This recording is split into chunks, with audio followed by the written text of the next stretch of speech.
আসসালামু আলাইকুম। আজকে আমরা ইনসার্ট রিবনের কিছু কাজ শিখব। প্রথমে আমরা শিখব কভার পেজ। কভার পেজ মানেই তো বুঝতে পারছেন কোনো একটা বুকের কভার বা অ্যাসাইনমেন্টের কভারের জন্য এটা ব্যবহার করা হয়। এইখান থেকে যে কোনো একটা কভার পেজ সিলেক্ট করার সাথে সাথে আপনার এখানে সুন্দর করে কভার পেজটা চলে আসবে। আপনি যে কোনো এখান থেকে যে কোনো কভার পেজ আপনি সিলেক্ট করতে পারেন, যেটাই আপনার চুজেবল হবে।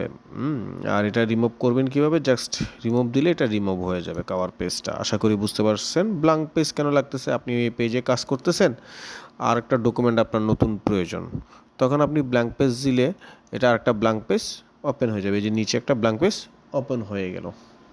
এভাবে করে ব্ল্যাঙ্ক পেজ ওপেন হবে। এই যে এখন আগে ছিল পেজ একটা, এখন হয়ে গেছে পেজ দুইটা। আশা করি আপনাকে বুঝতে পারছেন। আর লেখার মিডল থেকে এই প্রেস ব্যাগের কাছে পেজটা ব্রেক করে দিবে, ঠিক আছে? আচ্ছা, তারপর সবচেয়ে ইম্পর্টেন্ট যে কাজটা আপনাদেরকে লাগবে সেটা হচ্ছে যে ট্যাবল। আমরা বিভিন্ন প্রয়োজনে ট্যাবল করতে হয়। এই ট্যাবলটা আমাদের করতে হবে এইভাবে, ইনসার্ট ট্যাবল থেকে। ইনসার্ট ট্যাবল আছে, ড্র ট্যাবল আছে। ইনসার্ট ট্যাবলে আপনি এখানে দিয়ে দিলেন কয়টা কলাম কয়টা রো দিয়ে দিলে আপনার এখানে কি ট্যাবলটা চলে আসবে। এটা দিয়ে আপনি বড় ছোটো করতে পারবেন। এইখানে হ্যান্ডেলটা ড্র্যাগ এন্ড ড্রপ করে নাড়াচাড়াও করতে পারবেন। এছাড়াও কোনো কারণে দেখা যাচ্ছে এই জায়গাতে আমার আর সি ডি এই জায়গাতে আমার একটা কলাম প্রয়োজন। আপনার মনে করেন আরেকটা কলাম আমার প্রয়োজন, এই কলামটা প্রয়োজন। সেক্ষেত্রে আমরা যখন এই ট্যাবলের ক্লিক করব, একটা ডিজাইন নামের একটা পার্ট ওপেন হবে। এখান থেকে আমরা বিভিন্ন ধরনের ডিজাইন ট্যাবলকে করা যাবে।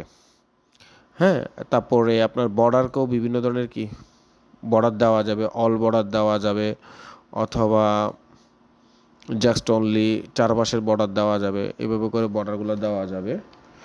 এছাড়া শেড দেওয়া যাবে। শেড মানে হচ্ছে কালার, বিভিন্ন ধরনের কালার এখানে দেওয়া যাবে। মনে করেন আমরা এটাকে একটা কালার করলাম, সুন্দর একটা কালার আমরা করে ফেলতে পারি। হ্যাঁ, এছাড়া আমরা চাইলে এখান থেকে প্যান টুল ইউজ করে বিভিন্ন ধরনের বর্ডার আমরা এখানে সিলেক্ট করতে পারি। ক্লিয়ার? আচ্ছা, আমরা যদি চাই এখানে নতুন করে একটা কলাম করব, সেই ক্ষেত্রেও আমরা পারি। এখানে আমরা এটা দিলাম, জাস্ট পেন্সিলটা নিয়ে ড্র্যাগ এন্ড ড্রপ করলে এখানে কলাম এসে যাবে। ইরেজার দিয়ে আপনারা মুছতেও পারবেন, ইজিলি ক্লিয়ার করা যাবে ইজিলি।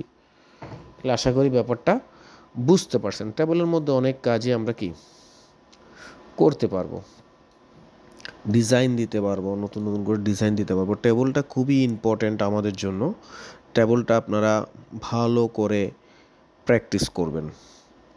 আশা করি আজকের ক্লাসটা আপনারা বুঝতে পারছেন। নেক্সট ক্লাস দেখার আমন্ত্রণ জানিয়ে আজকে এই পর্যন্তই বিদায়।